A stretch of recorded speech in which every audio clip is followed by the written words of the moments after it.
a pessoa que fica milionária não é uma pessoa saudável em termos de corpo, em termos de saúde, em termos de médicos e hospitais. Porque eu atingi resultado financeiro, pelo menos, abrindo mão de boa parte da minha saúde. Porque assim, a gente tá falando sobre hábitos milionários, não é? Sim. Não tô falando sobre felicidade, por exemplo. Eu não tô falando sobre saúde, eu tô falando sobre dinheiro, pô. Sim. E quando eu falo de dinheiro, o que eu vejo? Eu vejo a pessoa trabalhando mais que todo mundo, na força do ódio, cara, querendo fazer alguma coisa diferente, ali no limite do que é possível e abdicando de todas as outras coisas.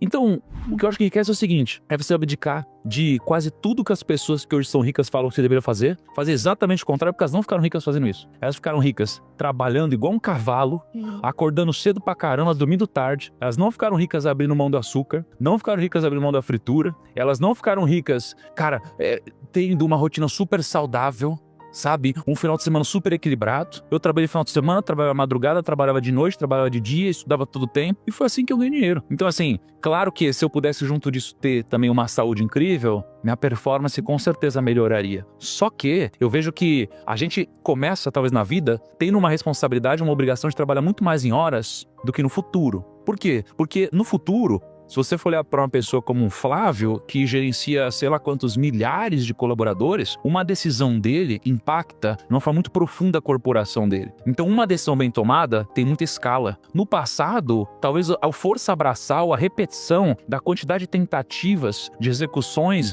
de vendas, era muito mais relevante do que algo muito estratégico. Então, no começo, a gente precisa de muito mais horas de execução e trabalho duro, e no futuro, a gente precisa de muito mais trabalho intelectual. Que escala muito mais. Então, no final das contas, é trabalhar igual um cavalo. Então, querer comparar um cara que está na fase já intelectual com um cara que está no início é o grande erro que você citou no início. Esse é o grande erro. E eu acho que vale eu conectar com o que você está falando, essa questão da saúde. Eu acabei de perder 40 quilos agora, com 53 anos. Vocês estão vendo só meio Flávio, entendeu? Vocês olharam... Não chega a ser meio, porque eu tinha 127, então... Custava 2/3. 2/3, exatamente. Mas é que se somar o que você deu de massa magra, talvez saúde gordura meu Flávio. Então, pode ser. Então, cara, essa minha jornada de emagrecimento foi nos últimos 2 anos e meio a 3 anos. Sim. Então, significa que eu cheguei gordo aos 50. Então, vamos entender como pôde isso acontecer. Então, assim, eu fui favorecido pela minha genética. Eu acho que minha autoestima, ela sobreviveu a eu ter 127 quilos e botar uma calça tamanho 54 e entrar numa loja e a maioria delas não ter o tamanho da minha bunda. Não é? Então, ou seja, eu também tinha uma autoestima. Então, a combinação de autoestima alta com saúde boa, eu acho que me acomodou. Agora, será que foi só isso? Pensa o seguinte, como é que alguém que gastava 4 horas e meia por dia no trânsito ia conseguir fazer 1 hora de academia? Porque essa era a minha realidade, não tinha como, cara. Eu saía 5 horas da manhã, eu saía da minha casa às 5 horas da manhã para pegar um ônibus 5h15, eu andava 15 minutos para pegar um ônibus 5h15 para conseguir chegar às 7h45, 7h30 lá no trabalho, porque 8 horas em ponto eu não podia atrasar, tinha uma reunião. Então, para quem vem da periferia, que é o meu caso, cara, como é que eu ia fazer? Que horas eu ia fazer a minha banheira de gelo ali? 3 da manhã? Em Realengo. Mas ia ser até bom, né? Mas assim, aí eu chegava que horas?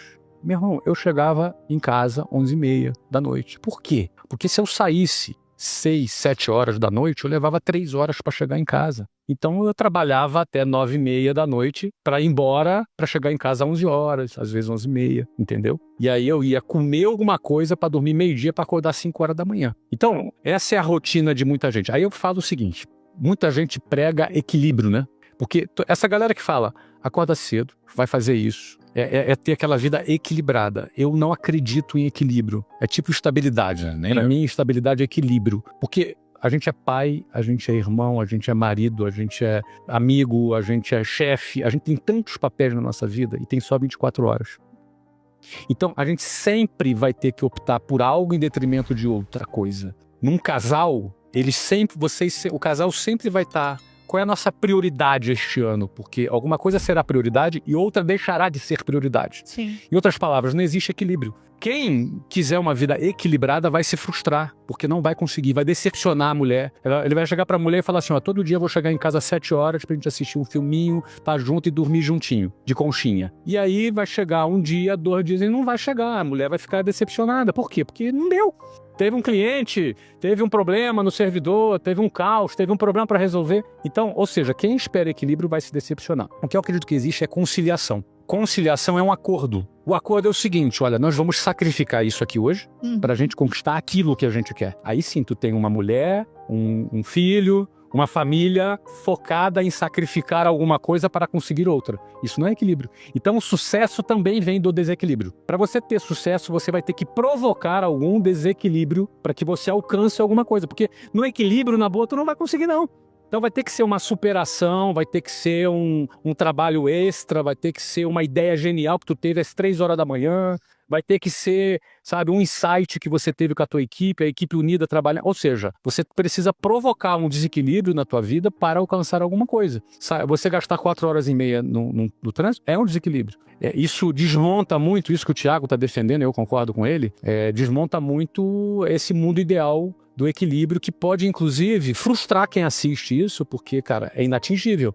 É inatingível, né? Cara, eu tomei a liberdade, eu pedi pro meu time escrever, porque meu time conhece a minha vida, né? Cara, escreva uns hábitos do meu passado. Cara, tudo que eu já falei em vídeo na minha vida de quais eram os meus hábitos Antes de ficar rico. antes de ficar rico. Cara, eu tô com eles todos escritos aqui. Então talvez quem assistir... Deixa eu só vai fazer ser- uma defesa da saúde, Aham. porque eu falo sobre saúde, né? Então eu tenho que me posicionar aqui contra isso. Eu concordo com vocês, até porque a gente viveu esse desequilíbrio. Eu sempre falo isso aqui, os erros Lá atrás. depende.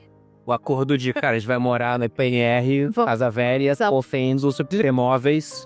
O pessoal vai voltar dinheiro. A gente, não sei pra quem não sabe, a gente tinha uma casa gigante do PNR, porque casas do exército são grandes pra família grande, e a gente só tinha móvel num quarto e na cozinha. E nenhum outro móvel, a gente não recebia ninguém em casa. Mas enfim, só a defesa, não é nem a defesa do equilíbrio, porque eu também concordo com vocês, eu acho que o sucesso vem do desequilíbrio. Mas eu acho que a gente tem que saber o que a gente tá abrindo mão e fazer trocas inteligentes. Então, nem sempre, não precisa ser assim, 10 anos, igual o Thiago vai descrever ali os hábitos dele, porque eu sei, porque eu conheço a história, de desequilíbrios, onde você só comia esfirra e pizza e dormia às 2 da manhã, né? Porque eu conheço a história, vai ter algo desse tipo, Proteger. entendeu? Mas, e eu acho também que o Bruce tem Casa, esfirra e pizza. Eu acho que tem também o time, né? O momento que o jovem, por exemplo, ele pode abrir mão de muita coisa, porque ele tem um crédito. A juventude dá um crédito. Então, depois que a gente passa dos 35, 40, a gente já tem coisas que a gente já não consegue mais abrir mão. Por isso que é tão bom vocês se esforçarem. Eu sei que tem muitos jovens que assistem a gente, desde né, 20 e poucos anos, que é para quando você se esforçar, trabalhar de verdade. Porque aí, trabalhar muito, né? Abrir mão de horas de sono, abrir mão de talvez uma alimentação saudável e escolher um desses pilares que a gente fala, sono, alimentação, hidratação, alguma dessas coisas para você segurar. Então, uma dessas coisas você segura, os outros você abre mão. E assim você pode também fazer um rodízio. Essa é uma das coisas que eu e o Bruno a gente sempre fez. Apesar da gente viver no desequilíbrio, de ter trabalhado muito, a gente, por exemplo, sempre se exercitou. E isso hoje nos dá um cashback que talvez vocês estão correndo atrás agora, entendeu? E eu acredito muito no desequilíbrio